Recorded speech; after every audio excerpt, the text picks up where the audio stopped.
Praise the Lord, shalom everyone. मसीह में मेरे प्रियो, परमेश्वर का वचन अद्भुत है।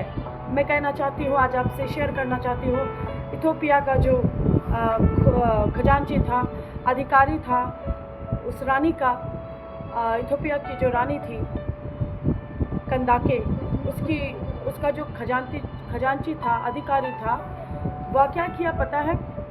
उसने वचन को पढ़ा, है ना, उस वचन को जिसे परमेश्वर ने अपने बड़े नाम से ज़्यादा महत्व दिया है। और तब क्या हुआ? परमेश्वर ने फिलिपुस को, जो परमेश्वर का दास था, उसे भेजा, क्योंकि वो वचन समझ नहीं रहा था।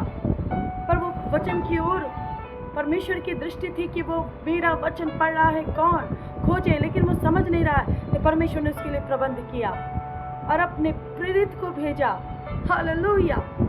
उसने अपने प्रेरित को भेजा। उसने किसको भेजा? मसीह में मेरे प्रियो, उसने प्रेरित को भेजा। और उस प्रेरित का क्या नाम था? फिलिपुस। और वो उसके पास आया और कहता है, उसने आकर के उस रथ के पास खड़ा होकर उसकी आवाज़ को सुना कि वो यशायाह की पुस्तक को पढ़ रहा है और यीशु मसीह के दुख उठाने के विषय में पढ़ रहा है। पर उससे क्वेश्चन करता है, जो तू पढ़ रहा है क्या उसे समझ भी रहा है? वह कहता है कि नहीं, मैं नहीं समझ रहा हूँ, क्योंकि जब तक कोई मुझे समझाएगा नहीं, मैं नहीं समझ सकता। हालेलुया!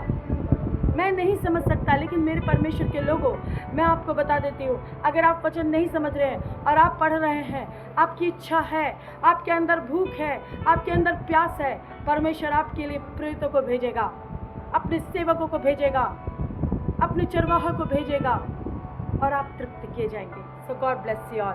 परमेश्वर आप सबको बहुत आशीष दे। इन वचनों के द्वारा परमेश्वर आपको बल दे, सामर्थ दे। अद्भुत काम और चिन्ह परमेश्वर की ओर से है, पर इससे पहले परमेश्वर का वचन है। मसीह में मेरे प्रियो, तो परमेश्वर के वचन की ओर ध्यान दीजिए। परमेश्वर आपके लिए सब कुछ पूरा कर सकता है, क्योंकि उसने स्वर्ग और पृथ्वी को आप ही के लिए बनाया है। वो आपके लिए सब कुछ पूरा कर सकता है। So God bless you all. Praise the Lord.